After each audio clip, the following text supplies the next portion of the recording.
Assalamualaikum warahmatullahi wabarakatuh. Waalaikumsalam warahmatullahi wabarakatuh. Bismillahirrahmanirrahim. Alhamdulillahi rabbil alamin. Allahumma salli wa sallim ala sayyidina Muhammadin wa ala alihi wa sahbihi ajma'in, amma ba'du. Fa inna asdaqal hadits kitabullah wa khairal hadi hadi sayyidina Muhammadin sallallahu alaihi wasallam, wa syarrul umuri muhdatsatuha wa kullu muhdatsatin bid'ah wa kullu bid'atin dhalalah wa kullu dhalalatin finnar. Subhanaka la ilma lana illa ma 'allamtana innaka antal alimul hakim. Rabbi shrah li sadri wa yassir li amri wa hlul 'uqdatam min lisani yafqahu qawli. Amin. Yang sama-sama kita hormati dan muliakan para asatiz, para orang tua, para sesepuh, segala pengurus dan jamaah Masjid Al-Anwar yang dimuliakan oleh Allah. Alhamdulillah kita sekarang tepat berada di jam 5. Ini jam 5 subuh apa jam 5 sore? Waktu Amerika Serikat kayaknya. Kita hadir di majlis ilmu, majlis kebaikan, majlis yang insya Allah mengantarkan dan memudahkan kita menuju surganya Allah Subhanahu wa ta'ala.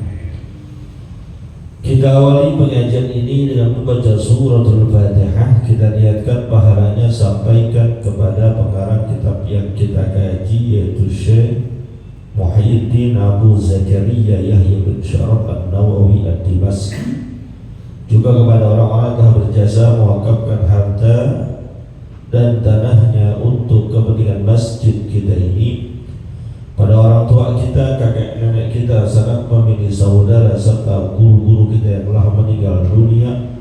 Wabil khusus mereka yang pernah menyebarkan ilmunya di tempat kita, di antaranya almarhum al-maghfurlah Kiai Haji Ahmad Ripian Hidayat Irzi, almarhum al-maghfurlah Kiai Haji Abdul Rashid bin Haji Muhammad Siddiq, almarhum al-maghfurlah Kiai Haji Abdul Rahim bin Haji Muhammad Siddiq, almarhum al-maghfurlah Kiai Haji Anwar bin Haji Muhammad, almarhum al-maghfurlah Kiai Haji Abdul Rahman bin Haji Salihun. Semoga Allah Subhanahu wa ta'ala ampuni segala dosa dan kesalahannya, Allah terima amal ibadahnya, Allah jadikan kuburnya raudhah min riyadil jannah biniyatil qabul wa bijahir rasul. Al-Fatihah.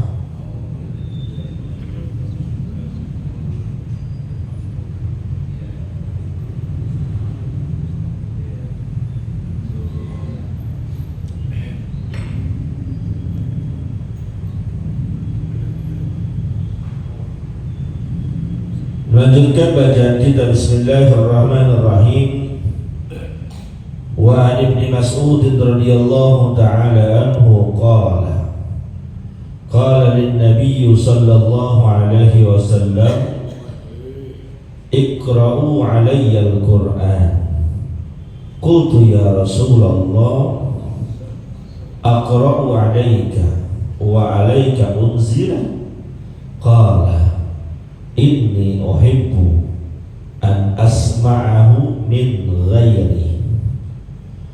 Faqara'tu alaihi suratan nisa hatta jitu ila hadhihi al-ayah, fakaifa idza ji'na min kulli ummatin bi syahidin wa ji'na bika ala haula'i syahida. Qala hasbuka al-an. Faltamattu ilaihi faidan ainahu tadrima. Muttafaqun alaihi. Hadirin jemaah yang dimuliakan oleh Allah Subhanahu wa ta'ala, melanjutkan pembahasan kitab Riyadhus Shalihin, pada bab tentang keutamaan menangis dan takut kepada Allah Subhanahu wa taala. Ada sebuah hadis yang diriwayatkan oleh sahabat Nabi bernama Abdullah bin Mas'ud radhiyallahu taala anhu. Pernah saya sampaikan bahwa beliau Abdullah bin Mas'ud merupakan orang yang sangat dekat dengan Rasulullah, bahkan dijuluki sebagai wisadatun Nabi, bantalannya Nabi. Nabi itu sering kalau lagi lelah tiduran di pahanya Abdullah bin Mas'ud radhiyallahu ta'ala.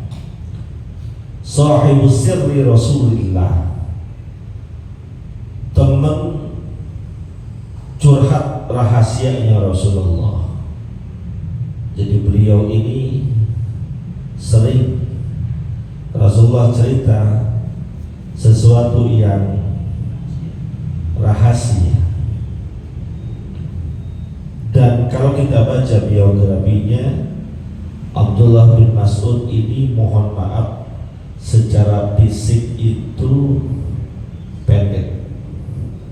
pendeknya itu mohon maaf kayak orang ya bahasanya itu apa ya, cebol atau enaknya mini ya, kayak daus mini gitu. Tapi yang seperti itu mulia di hadapan Allah dan Rasulnya. Suatu ketika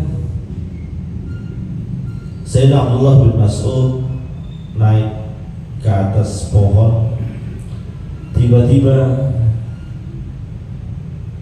gamisnya tersingkap, terlihat oleh para sahabat betisnya yang kecil mungil, yang namanya orang mini gitu ya. Terus diketawain, ketawanya sebetulnya bukan ngejek, lucu gitu. Tapi apa kata Rasulullah SAW? Demi Allah, sesungguhnya betisnya Abdullah bin Mas'ud itu berat timbangan pahalanya, melebihi beratnya langit dan bumi yang dengan sebabnya mengantarkan ke surganya Allah Subhanahu wa taala. Itu luar biasa Abdullah bin Mas'ud, sahibus sirri Rasulillah, wisadatun Nabi, dan tukang megangin sendalnya Nabi. Ya, kalau mohon maaf, ada ustadz, ada guru, ada kiai, kadang kan ada yang bawain tasnya, ada yang ngamanin sendalnya. Ternyata tuh tradisi kita maulid, kiai datang sendal diamanin, bukan tradisi baru. Abdullah bin Mas'ud itu tukang megangin sendalnya Nabi. Ada yang megangin berkatnya kiai, betul ya? Ada kiai yang nggak mau dipegangin berkatnya, bukan karena tawadu, takut ketuker. Berkat gua gede ya. Takutnya amplopnya ada di situ, kan kadang-kadang panitia nggak enak ngamplopin kiai, di amplopnya taruh ini berkat dibawain sama muridnya, ketuker, 2 kali sial namanya. Mana berkat kecilan, amplop diambil, gua mau ambil malu ya kan. Yang enak muridnya, asistennya, baru tumben gua ikut maulid ada amplopnya gitu. Orang berkat guru dulu. Allahu Akbar walillahilhamd.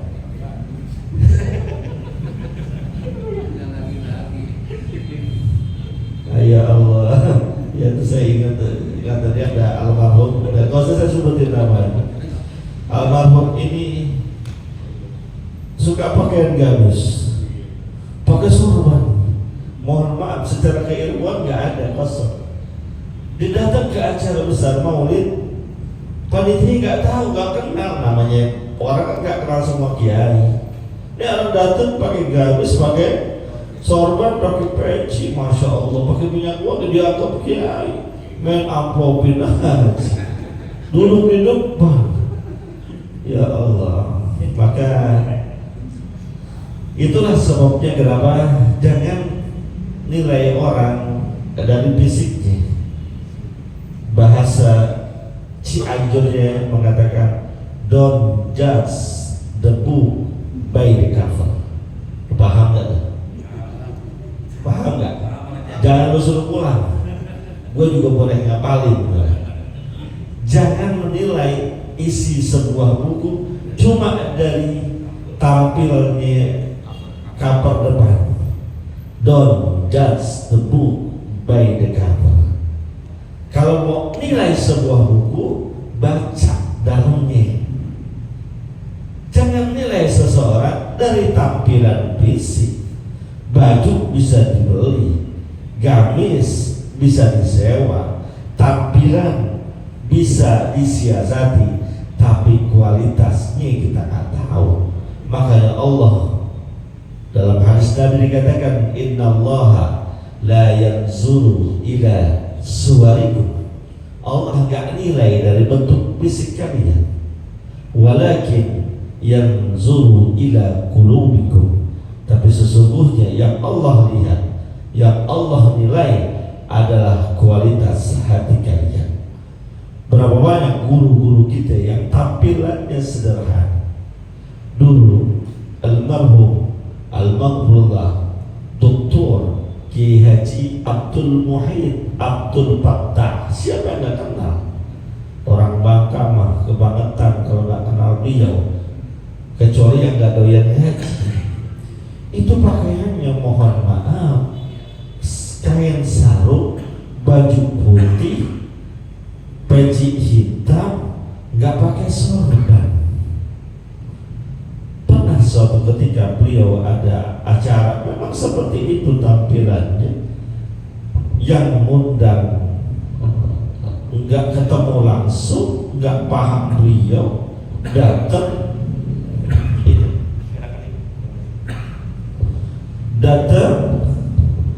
karena yang nyambut nggak kenal, duduk di belakang, nggak disuruh ke depan. Ini yang ngundang biasanya kan ustadznya di depan ya. Mana Pak Kiai? Biasanya tepat waktu. Pas dia lihat ada di bagian belakang, yang di depan nggak ngenalin, yang ngundang di depan aja. Itu saking tawaduknya. Coba lihat yang sekarang, Kiai Haji Bahauddin Nur Salim, kenal Pak? Kenal? Gus Baha kenal? Kapan mau kenalannya? Main kenal aja. Gus Baha kita tahu itu orangnya alim luar biasa, hafal Quran, pakar tafsir, bahkan detil menguasai ilmu-ilmu fikih dalam setiap ayat Quran. Luar biasa beliau. Pakaiannya bagaimana? Ya begitu, baju putih, kain sarung, baju hitam dinaikin dikit dah. Kalau orang nggak kenal, nggak paham untuk kiai besar. Kalau kita kayak saya gini, masya Allah, belum apa-apa udah pakai gamis. Ilmu nggak ada. Tapi saya sampaikan, mohon maaf jamaah, saya pakai gamis bukan karena pinter, bukan karena saya pengen dianggap ustadz ataupun kiai, bukan. Saya pakai gamis karena badan saya gede. Kalau pakai gamis enak, longgar. Itu aja sebabnya sebetulnya. Ya, jadi nyaman.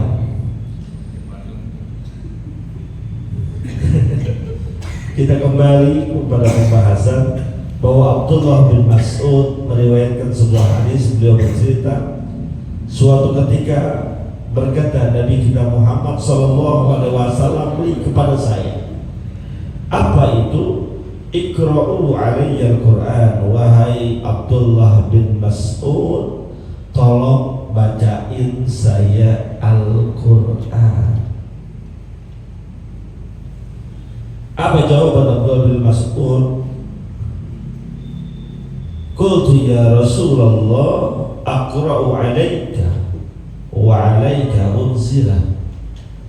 Ya Rasul, emang pantas saya bacain Quran di depanmu, engkau saya bacakan Quran? Emang pantas? Kenapa? Sebab Quran itu turunnya kepada engkau, masa saya yang bacain? Yang pantas juga engkau baginda Rasul bacain buat saya. Quran turunnya kepada engkau, engkau lebih tahu duluan, engkau lebih hafal duluan, engkau lebih paham duluan. Kenapa saya yang disuruh baca Quran di depan engkau? Kecuali bacanya emang untuk ujian, guru dengerin, murid yang baca. Karena emang ujian, kata gurunya, ayo baca surat Al-Maidah depan saya. Kata muridnya begini, elah guru, masa saya suruh baca Quran? Kan guru lebih pintar. Kata gurunya, ini lagi ujian, tong, lu yang baca, gue yang dengerin. Tapi ini Rasulullah meminta Abdullah bin Mas'ud untuk baca Quran bukan untuk ujian. Banyak sebabnya. Kalau kajian-kajian hikmah di antaranya itu, kalau kita sedang lagi banyak urusan, lagi banyak kesulitan, lagi humum, banyak kebingungan, suruh orang baca Quran di depan kita. Karena kalau dengan bacaan Quran, yang baca dan yang dengerin, la'allakum turhamun, Allah kasih rahmat, Allah turunkan rahmat yang dengan sebabnya kesulitan, kebingungan itu akan hilang. Bukan hanya baca Quran, azan. Lagi buyeng banget, lagi galau banget, ketemu Ustaz Agus. Belum waktunya sih, belum waktu masuk sholat. Kita ngomong, Ustaz Agus tolong azan sampai di kuping saya. Gak apa-apa, Rasulullah begitu. Ustaz Agus emang orangnya belum minta azan di kuping kita sekencang-kencangnya. Azan itu sunnah Rasulullah. Lihat di Sunan Abu Dawud, ada ketika Rasulullah sedang ditimpa kebingungan, dia suruh Sayyidina Ali bin Abi Thalib untuk azan di telinganya. Sunnah, jadi gak apa-apa, Pak. Makanya mohon maaf, di kita sering tuh lagi kebakaran azan, betul kan? Lo ngapa azan sih lagi kebakaran? Buat nyiramin air, bagi-bagi tugas. Yang nyiram-nyiram, yang azan.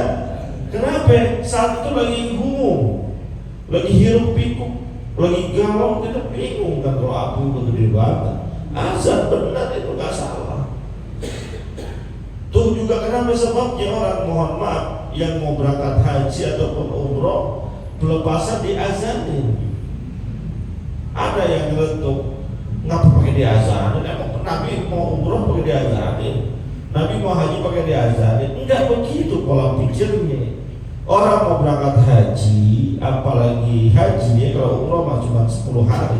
Haji itu kan lebih lama, 30 sampai 40 hari. Meninggalkan keluarganya, belum lagi disuruh di tanah seberang, negeri orang, penuh hiruk pikuk, ada kegalauan, kebingungan, maka diazankan supaya mendatangkan ketenangan. Nggak ada hadisnya. Ya emang kagak ada hadisnya yang menyatakan khusus seperti itu. Tapi hadis secara umum ada, indal umum begitu. Kalau nggak diajarin gak apa-apa, Pak Ustaz. Ada tetangga saya pergi umroh diem-diem baik. Dia berangkat kita kagak tahu, pulang kagak tahu, tahu-tahu dengar ceritanya. Umroh pergi gitu aja, emang boleh Pak Ustaz? Emang dasaran dia nggak mau bawain kita oleh-oleh tuh. Nah itu emang kalau hati kita hasad, dengki, iri, kotor, busuk, itu kejadian apapun kita ambil negatifnya. Padahal dia mau berangkat teriak-teriak nggak apa-apa. Mau berangkat ya, Assalamualaikum jemaah, besok saya mau umroh, dengerin. Nah itu boleh, asal jangan teriak. diem aja, berangkat gak ketahuan, pulang gak ketahuan, gak apa-apa. Saya takut ketahuan jadi riya Ustaz. Tapi hati-hati, meninggalkan satu amalan karena takut riya itu adalah riya. Tarkul amali khaufar riya, riya. Meninggalkan satu amalan karena takut riya itu riya. Contoh, kenapa sih habis sholat wajib enggak sholat sunnah lagi? Bukan begitu Pak Ustaz. Kalau saya sholat sunnah lagi takut dilihat orang, entar hati saya pengen dipuji, maka saya nggak mau begitu. Riya tuh. Mendingan ngomong aja per-per. Kenapa sih? Gue lagi malas aja, gue lagi segen. Mendingan begitu. Jadi meninggalkan satu amalan ibadah karena takut riya itu riya. Jadi tinggalin, mau tinggalin aja. Begitu. Jadi kalau lagi bingung, lagi puyeng, azani atau bacain Quran. Tolong bacain Quran dong. Maka mohon maaf, kebiasaan di kampung kita dulu, kalau ada yang meninggal dunia diajiin. Bahkan kalau dulu ngajinya di kubur, maka disebut ngaji kubur. Tuh orang tua saya dulu ngaji kubur. Sekarang udah susah ngaji kubur, kuburan udah penuh. Ngaji rumah sekarang. Apa fungsinya? Nenangin. Maka ketika, mohon maaf, biasanya ketika terponis keluarga kita ada yang meninggal dunia, kok nangis tuh, rata-rata sedih. Bapak ambil Quran, berburu baca Quran. Biar apa? Itu yang teriak-teriak, yang gerung-gerung nangisnya mikir, bacain Quran. Apa sih orang mati baca Quran? Bukan buat yang matinya, buat yang ada di situ lingkungan keluarganya, biar gak pada gerung-gerung nangis. Kalau dia gerung-gerung nangis, apalagi sampai niyaha meratap, itu dosanya gede. Kan di hadis juga ada, bahkan bisa kebagian tuh si mayat. Bagaimana ceritanya si mayat kok kebagian dosanya? Yang masih hidup kan dalam firman Allah katakan wala taziru waziratu wizra ukhra.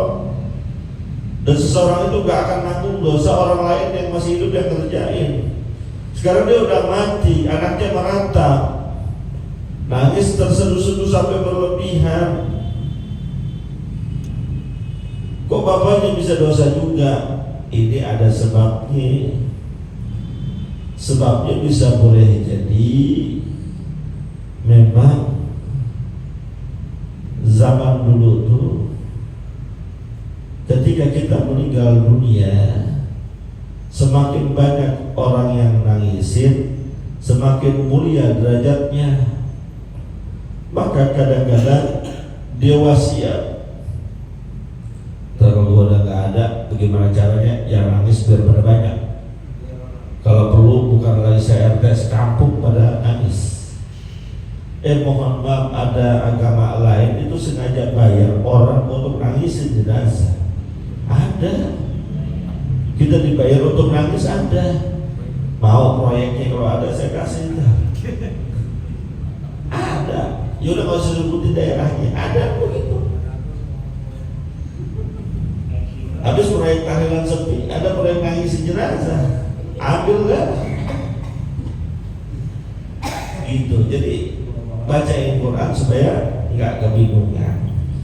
Lalu karena Nabi yang perintah dan itu menurut dia aneh, dia nanya, kata Abdullah bin Mas'ud, saya baca Quran di depan engkau ya Rasul, kan Quran turunnya kepada engkau lebih paham, engkau lebih mengetahui.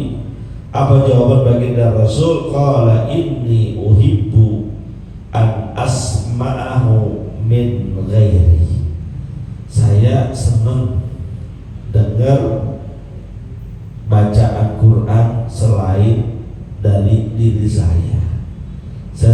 mendengar bacaan Quran dari orang lain. Abdullah bin Mas'ud ini salah seorang yang Allah kasih kelebihan suaranya cakep. Makanya kori-kori yang kita pilih untuk baca Quran saat acara-acara, pilih yang bagus suaranya. Dan beliau ini merupakan salah satu jalur riwayat Abdullah bin Mas'ud dari Qiraah Sab'ah. Jalurnya dari beliau. Bagus suaranya. Lah kalau suaranya bagus, kenapa yang jadi tukang azan Rasulullah Bilal bin Rabah? Ya kan, masing-masing peruntukannya. Yang suara bagus ya banyak sih, suara bagus juga banyak. Tapi kan kita ada yang enak nih kalau buat azan, enak nih kalau buat baca Quran. Rasulullah milih Bilal untuk jadi muazzin karena anda sautan, lebih lembut, lebih jernih, lebih nyaring. Yang dibutuhkan saat itu adalah orang yang bersuara lembut, nyaring, karena nggak pakai speaker, azannya pakai naik. Zaman dulu juga belum ada speaker. Kita azan di mana? Di menara kan? Itu setengah jam dong waktu udah naik. Menaranya tinggi, nyampe atas dia ngasok dulu. Kalau main langsung aja ngos-ngosan. Zaman dulu pakai menara azannya. Begitulah kenapa dipilih Bilal ibn Rabah, karena anda sautan, suaranya lebih lembut, lebih nyaring. Kata Rasulullah, saya demen dengar bacaan Quran dari orang lain, maka faqara'tu alaihi surat An-Nisa, maka aku bacakanlah di hadapan Rasulullah surat An-Nisa. Hatta jitu ila hadhil ayah, sampai ketika bacaan saya pada ayat ini, fa kaifa idza ji'na min kulli ummatin bi syahidin wa ji'na bika 'ala haula'i syahida. Sampai bacaan itu, qala, baginda Rasul berkata, hasbukallah, cukuplah, jangan lanjutin lagi. Faltabatu ilaihi, saya tengok Rasulullah, faidan ainahu tadriba, saya lihat kedua matanya melelehkan air mata, kelihatan bekas nangisnya. Pertanyaannya, kenapa Rasulullah nangis dengar ayat tadi? Ternyata isinya sangat dahsyat, luar biasa. Fakaifa idza ji'na min kulli ummatin bi syahid, bagaimana keadaan manusia apabila kami datangkan kepada mereka setiap orang satu ada saksi dari segala macam amal perbuatannya. Wajibna bika ala haula'i syahida, dan kami akan datangkan engkau ya Rasulullah buat mereka manusia sebagai saksi atas segala macam perbuatan mereka. Berat tanggung jawab Rasulullah, dan itu juga berat tanggung jawab kita. Segala perbuatan yang kita lakukan di dunia itu akan Allah datangkan saksinya, Allah akan datangkan buktinya. Bahkan pakaian kita, baju kita, celana kita yang kita lakukan untuk berbuat maksiat misalnya, itu akan menjadi saksi di hadapan Allah, menjadi bukti di hadapan Allah. Maka kan enak kalau seandainya amalan-amalan perbuatan baik kita selain ada saksinya, ada buktinya. Itulah sebabnya kenapa orang kalau sholat sunnah suka bergeser tempat. Kita sholat wajib di sini. Rabbi assalamualaikum warahmatullah. Assalamualaikum warahmatullah. Kita mau lanjut sholat sunnah, dianjur geser supaya apa? Supaya tambah saksi. Bahkan ada beberapa kitab fikih kita dapatkan keterangan kalau nggak bisa geser, selingi amalan sholat sunnah yang satu menuju sholat sunnah yang berikutnya dengan obrolan atau dengan zikir. Anjurannya zikir, tapi minimal dengan obrolan. Kita habis sholat sunnah mau sholat lagi, sunnah tuh kita tambahin zikir atau ngobrol sama yang samping kita walaupun sebentar. Sekaligus gimana kabarnya? Sehat, sehat, alhamdulillah. Macet tadi? Enggak, langsung sholat lagi. Itu sunnah. Itulah yang dikerjakan oleh ulama kita saat sholat taraweh.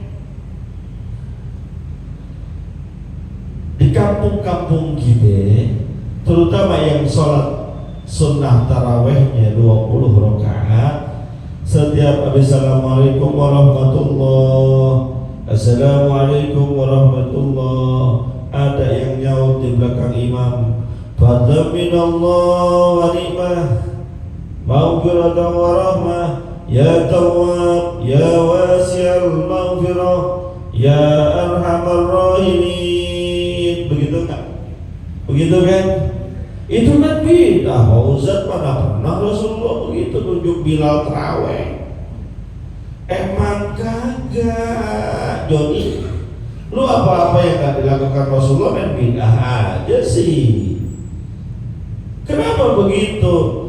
Ada dasarnya. Kita pengen lanjut ke sholat berikutnya, anjurannya selingi dengan obrolan, dengan omongan. Yang cakep kan selain obrolan dan omongan, zikir, sholawat. Allahumma sholli wa sallim ala sayyidina wa habibina wa syafi'ina wa zuhrina wa maulana Muhammad. Mampu pada jawab Allahumma sholli wa sallim alaihi. Makanya biar tertib. Kadang kita yang kayak gitu cuma modal teriak doang belakang, pahala mah gak dapet. Selingi dengan sholawat, selingi dengan zikir, karena kita mau masuk ke sholat sunnah berikutnya. Saya sih gak mau pakai zikir Pak Ustaz, saya ngobrol aja, gak apa-apa. Ada beberapa masjid yang begitu. Assalamualaikum warahmatullahi wabarakatuh. Assalamualaikum warahmatullahi wabarakatuh. Ngobrol aja sama lain, ya kan ya. Tadi maghrib buka pakai apa? Pakai tahu, pakai bihun. Oh. Besok sahur pakai apa? Ya, maknya anak-anak sih kayaknya bikin santren. Udah sholat lagi, imam bangun lagi, assalamualaikum lagi, ngobrol lagi. Ada kayak begitu? Ada yang begitu ada. Gak apa-apa, cuma lebih manfaat mana? Assalamualaikum, assalamualaikum, ente ngobrol, nanyain buka puasa, nanyain keluarga, aman, assalamualaikum, assalamualaikum, zikiran, sholawatan. Nah begitu cara berpikirnya. Jangan sepotong-sepotong memahami segala sesuatu, sehingga kita gak gampang nyalahin orang, gak gampang menuding orang. Gak, saya gak mau, Rasul gak pernah ajarin begitu, ya gak apa-apa. Kalau Rasul anggap Rasul gak pernah ngajarin, ya udah gak usah laksanain. Besok-besok lu sholat di atas debu aja mau pasir. Beneran. Orang masjidnya Nabi itu gak ada keramiknya. Masjidnya Nabi gak ada karpetnya. masjidnya Nabi alasnya tanah, debu campur kerikil. Besok lu bikin masjid yang begitu. Jadi intinya sebetulnya jangan gampang nyalahin orang, jangan gampang memponis orang. Pahami dulu cara berpikirnya, pelajari dulu sebab musababnya, baru kita ambil pendapat. Makanya ada kaidah mengatakan idza dhahara sabab batala al-ajab. Kalau sebabnya kita udah tahu, maka kebingungan kita, keheranan kita, kekagetan kita kagak aji, batal langsung.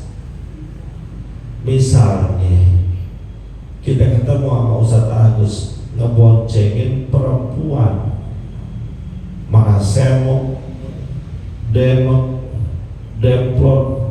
rambut pirang, pegangan kencang banget. Ustaz Agus ya ngaji doang kemana-mana, nggak taunya boncengan sama perempuan. Kenapa dia bisa ngomong begitu? Dia belum tahu, dia udah lihat, tapi dia belum tahu sebabnya. Ada yang bilang dia ngojek, apaan ngojek, orang pegangan kenceng banget. Nah, ada yang bilang begini, lu kagak tahu malam Sabtu kemarin dia akad, tuh janda baru dia nikahin lagi.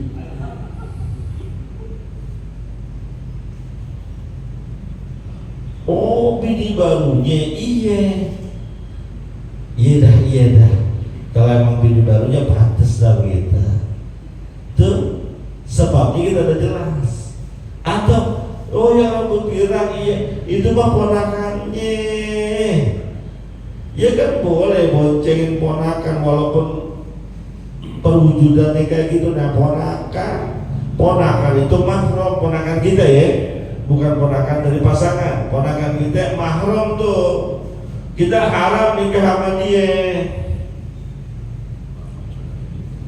Bapaknya saudara kita, mahram. Atau ada lagi, bukan ponakannya, gua kenal semua ponakannya. Ratus orang sini gua tahu semua siapa ponakannya. Nggak taunya saudara sepersusuan. Kan kita tuh nasab, ada yang karena sebab keturunan, emang dilahirkan dari bapak ibu yang sama, atau bapak doang yang sama, atau ibu doang yang sama. Itu sebab pertalian darah, hubungan kekerabatan. Atau karena sebab musaharah, sebab pernikahan mertua dengan menantu, mantu dengan mertua, itu gak batal. Ya, kita punya mertua perempuan, datang cium tangan, habis itu sholat, gak apa-apa. Ada yang gak paham begini, mantu datang nih, laki mantunya, assalamualaikum, salam, ibu mertuanya datang, habis dari kamar mandi, habis wudu, mau sholat, kita mau cium tangan, jangan, saya habis wudu, ya, nggak batal. Mertua kita yang perempuan kita cium tangan, nggak batal. Dia nggak batal, kita nggak batal. Itu namanya musaharah. Atau birrodoah, karena sebab persusuan, gak ada talian darah, enggak. Cuma dulu ketika bertetangga, sama-sama punya bayi, ini yang mbak ibu yang laki-laki bilang sama tetangganya yang punya bayi juga, "Pok, saya mau pasar ya, tolong lihat-lihat anak saya itu lagi tidur sih." Namanya orang dulu, tetangga menetangga kan akur. Iya kalau ke pasar lah, buat temenin anak lo. Dia berangkat ke pasar tuh, anak bangun, nangis. Bayi yang namanya bayi nangis, kalau gak dia sakit, ada yang nggak nyaman, pipis, BAB atau haus ataupun lapar, ya diberi periksa, nggak kencing, nggak apa, lapar kali. Nah ini yang diamanatin, ternyata emang lagi nyusu, dia susuin lah pakai air susu dia. Gitu. Tuh ada batasan yang mengatakan cukup sekali persusuan udah masuk sebagai nasab birrodoah. Ada yang mengatakan sampai 5 kali, ada yang mengatakan cukup 3 kali. Tapi yang aman sekali nyusu pun sudah dianggap persusuan. Itu saudara persusuan kita, dan karena sebab itu kita jadi mahram sama dia. Karena mahram bersentuhan udunya gak batal dan kita kagak boleh nikah. Itu namanya birrodoah. Ternyata yang diboncengin saudara persusuan, ya aman. Begitu. Idza zahara sabab batalal ajal. Apabila sebabnya udah kita paham, kita tahu dengan jelas, maka kekaguman, kebingungan kita, keheranan kita batal udah. Lo tahu dulu sebabnya apa. Sama tuh kayak tadi, ngapa ramai banget masjid, tarawih pakai baca sholawat segala, Nabi gak pernah terjadi yang begitu. Lo gak tahu sebabnya, gak tahu asal usulnya, gak tahu jalan ceritanya. Memang kalau kita lihat hadis Nabi gak bakal ketemu. Nabi baca sholawat, yang selawatnya aja dah, Al-Khalifatul Ula Sayyidina Abu Bakar Siddiq radhiyallahu an. Artinya apa? Khalifah yang pertama adalah Sayyidina Abu Bakar Siddiq. Nah saat Nabi masih hidup belum ada khalifah, nggak mungkin bacanya kayak gitu. Emang nggak ada. Cuma ini sebagai pengganti obrolan-obrolan selingan dan satu sholat ke sholat yang lain. Daripada ngobrol, mendingan sholawat. Ada pengurus bilang gitu, kalau gitu saya setiap 2 rakaat saya mau bikin makan-makan aja Pak Ustaz. Assalamualaikum warahmatullahi wabarakatuh, keluar teh manis, keluar gorengnya, minum, makan, sholat lagi, dapat lagi 2 rakaat, keluar lagi, nasi uduk. Lu bikin yang kayak gitu, masjid lu rame. Iya, enak di sana. Dan 20 rakaat kan 10 kali salam, 10 kali keluar makanan. Sampai hari terakhir masjid itu rame. Cuma jadi donatur. Gak apa-apa. Salam yang pertama biasanya kan Al-Badru Muhammad Sallallahu Alaihi Wasallam, ganti memang keluar. Salawatnya, salam yang berikutnya seharusnya La ilaha illallah wahdahu la syarikalah lahul mulku wal hamdu yuhyi wa yumiitu ala kulli syai'in qadir fadlan min Allah wa ni'mal, ganti keluar kue gemblong. Lanjutan lagi keluar kopi, lanjutan lagi keluar kopi susu, keluar lagi gorengan, aman masih itu penuh sampai malam 30 juga penuh. Cuma kudu nyari donatur yang begitu. Gitu ya. Jadi hadirin, Rasulullah menganggap ayat ini berat banget. Tanggung jawabnya di hadapan Allah berat banget, karena Rasul bukan menjadi saksi kita, tapi menjadi pembela kita di hadapan Allah.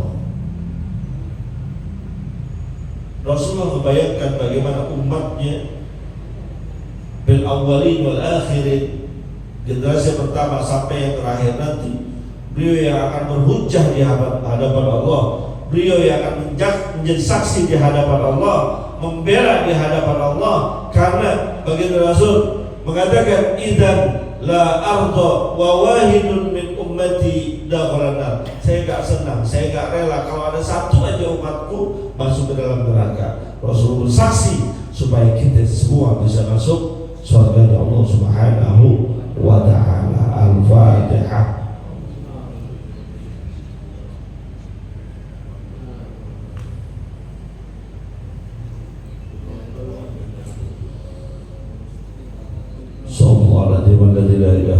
الحي القيوم وأتوب إليه. بسم الله الرحمن الرحيم. الحمد لله رب العالمين. اللهم صل وسلم على سيدنا محمد وعلى آل سيدنا محمد. اللهم اغفر لنا ولوالدينا وارحمنا وارحمهم كما ربونا صغارا. وهب لنا يا وهب علما وحكمة ورزقا يا رزاق كل مساكين وبالخير تبتغ بالهدى وبالعلم يعني كل مبدلا. وصلى الله على سيدنا محمد وعلى آله وصحبه وسلم والحمد لله رب العالمين. Terima kasih. Mohon maaf. Assalamualaikum warahmatullahi